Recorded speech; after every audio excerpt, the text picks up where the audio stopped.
Yeah, what's up? Here we are, man. This is the Deuce season 3, episode 1, and right now it's 1984. That's right, it's 1984, late 1984, December 1984. Right around so-called New Year's, right? And times are changing at Times Square. I mean, they've got new buildings going up. You don't see a lot of pimps, but you got prostitutes out all around, but everything's changing. 1984. I mean, we got like MTV, we got like Miami Vice, and Charles in Charge, and we got computers. And right now, the hip hop is rising up. You see what I'm saying? Hip hop is rising up. You're okay, and it's just about to go down, right? So you know that you don't see a lot of pimps out there this season. I mean, the pimps are probably gone, probably dead, but but you still got some hookers out there. Excuse my language. So now I'm gonna do this is my recap for the Deuce season 3, episode 1. And it didn't get off to a strong start, in my opinion. Though, I mean, I want to see lots of action. You know what I'm saying? I want to see a lot of action, right? So you see, I looking like Max Headroom and all that stuff. So I'm gonna break it down to you, right? I mean, right now you see you got the characters, Vinny and Frankie. They still scumbags. I mean, I can't believe that Vince Vinny is back on doing coke. Oh, now, oh my goodness, Vinny's back on that coke again, man. He's still running that club though, like and all that. I mean, this goes over. But right now, they got like New Wave, Pop, and MTV and all that stuff though. And starting off right, it's like they started the song with the song called "I'm Out With You" by Modern English. That was in like 1983 and all that stuff, right? And you see Vince in the clubs doing some coke and all that stuff, right? And his life is he's trying to reconcile with his ex-wife or whatever, and then his relationship with Abby is going distant right now. I mean, he's still running the club and all that stuff. I mean, come on. I mean, is he depressed or something? I don't know. I mean, his brother Frankie, man, yo, that guy's doing amateur porn. His twin brother Frankie's doing amateur porn, and he's drug dealing on the side. That's a no against his mob crew. I mean, Rudy, stuff like that. Rudy. I mean, both Vinny and Frankie are still working for Rudy, right? So it's like man,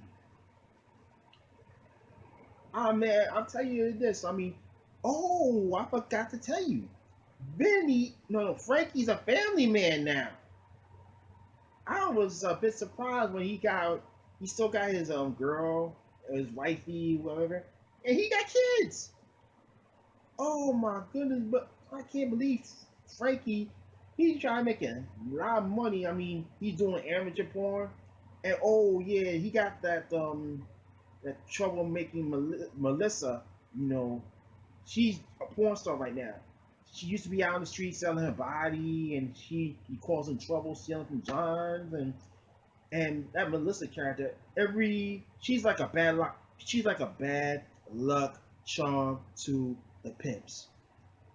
In the first season, she was with that guy. I think it was the name.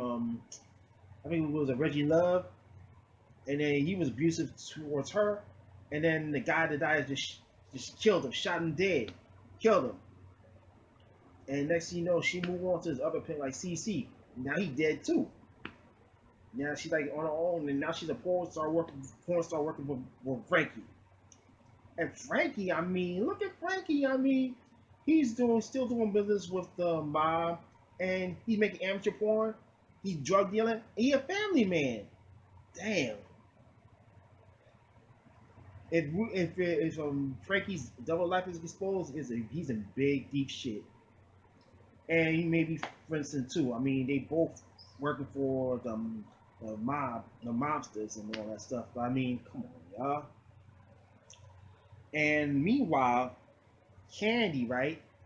She's still a porn star director, and she's still there in New York making films. They went her and her boss Harvey, right? They go over to this porn convention in Vegas, and guess what? Candy runs into or AKA Eileen. She runs into Lori, right? She's a porn star too. But she is a successful porn star on the West Coast. And Lori just came out of rehab because she probably over some drug shit though. But right now, that Lori has established herself fine in L.A. Because when I remember last time she was doing porn in New York, and their agents told her that she should come to L.A. Because the girls are getting rep. So she's doing her time. She's having some successful time in L.A.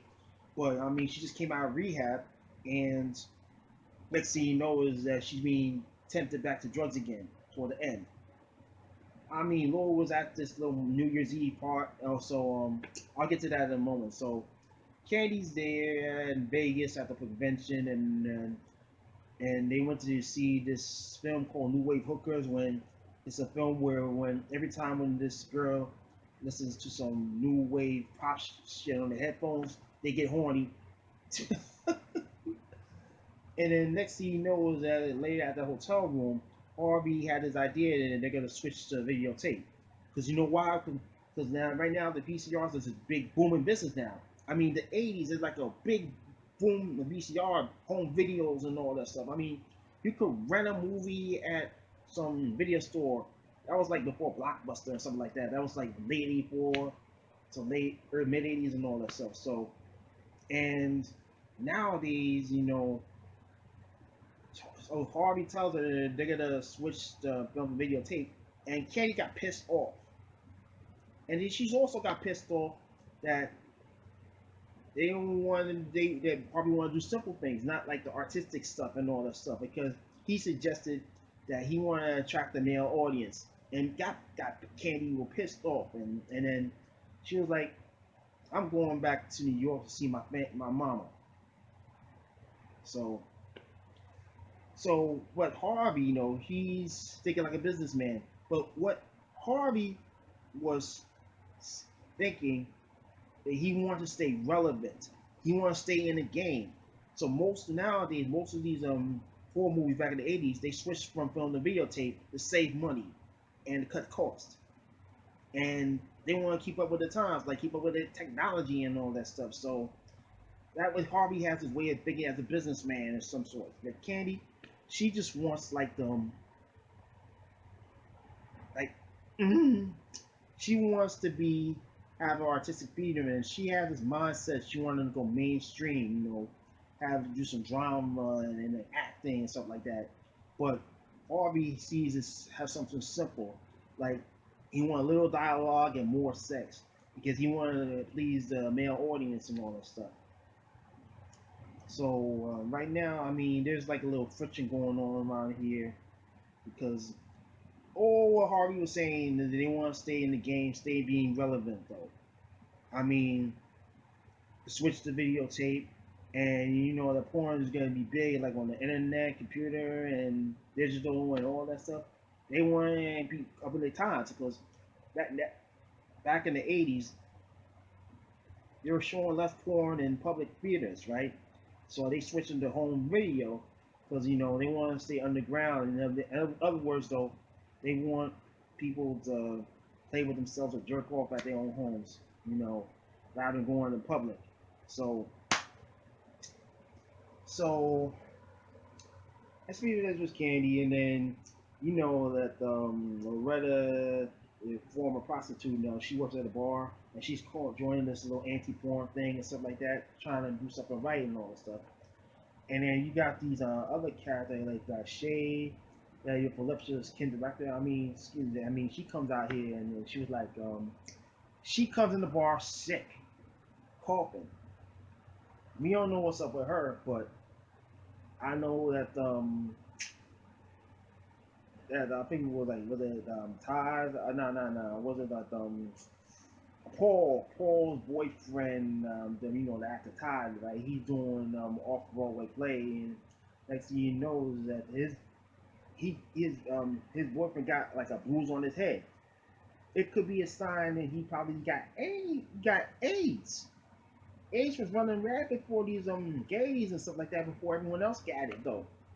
And then speaking of that, I mean, that got Bobby, he worried. Oh, Bobby, he's sporting a toupee, but he's worried that he might have the virus too. I mean, because oh my goodness, I mean, look at Bobby over here sporting a toupee. I mean, yo, Bill Collins just called. He wants to buy a toupee. Oh shoot! And then Bobby walking around with a toupee, and then he got this little dime piece, and some Russian dime piece. The next thing you know, he be banging her in the bathroom. He pulled up, and then you got this Pop Austin, right? He teaming up with this guy from the transit police.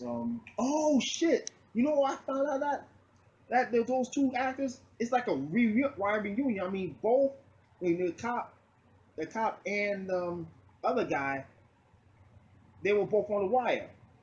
So you know what I'm talking about, right? Detective Austin, I think it was what's his name, Lawrence Gillett Jr. And then he teams up with another actor, Donald Gombrowski, and it's like a wire reunion, man. I mean, they were both on the wire. You didn't know that? Now the Wire was a show on HBO back in the early 2000s, right? And then they got like um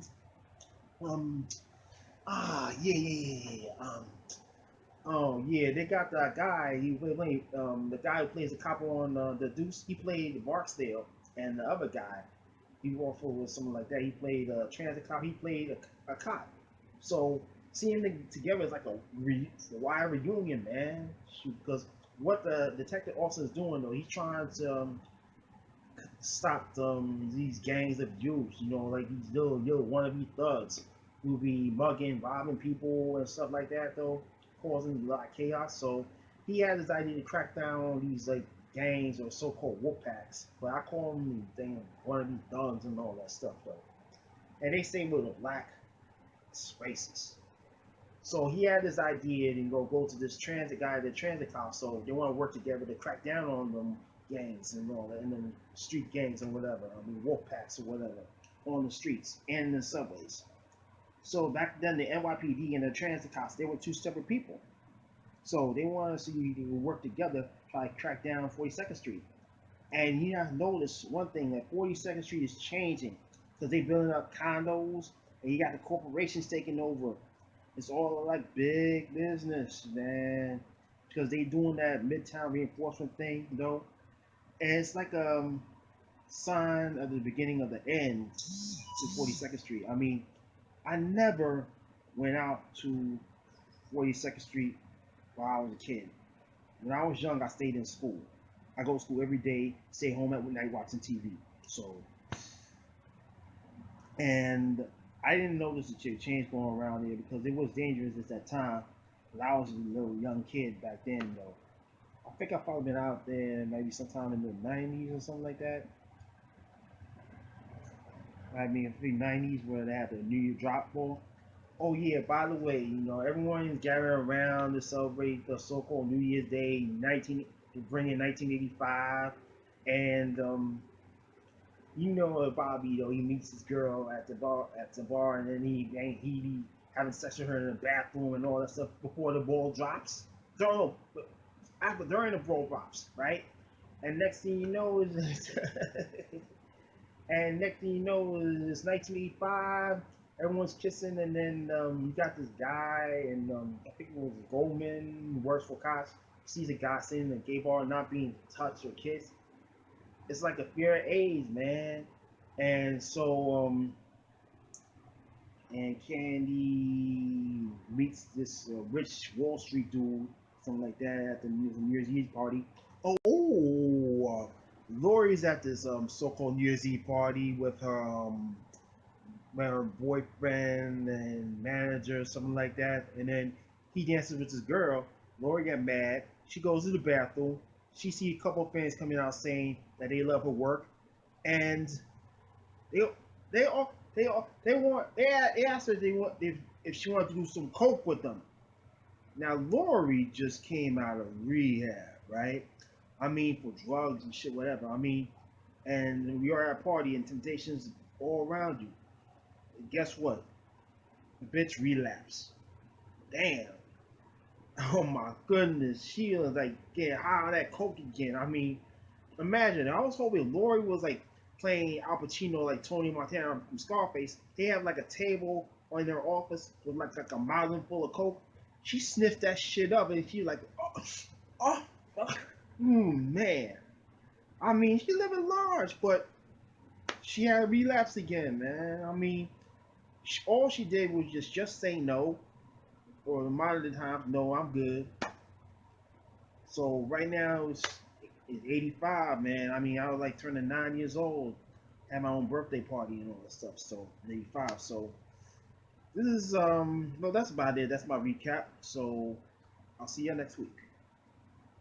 And oh yeah, by the way, as I was saying, 42nd Street times are changing because you got like the condos, you got like break dancers, hip hop early days, like Run DMC, the Fat Boys, UTFO, Curtis Blow, Duran Duran, Madonna, Shannon, what's the other one?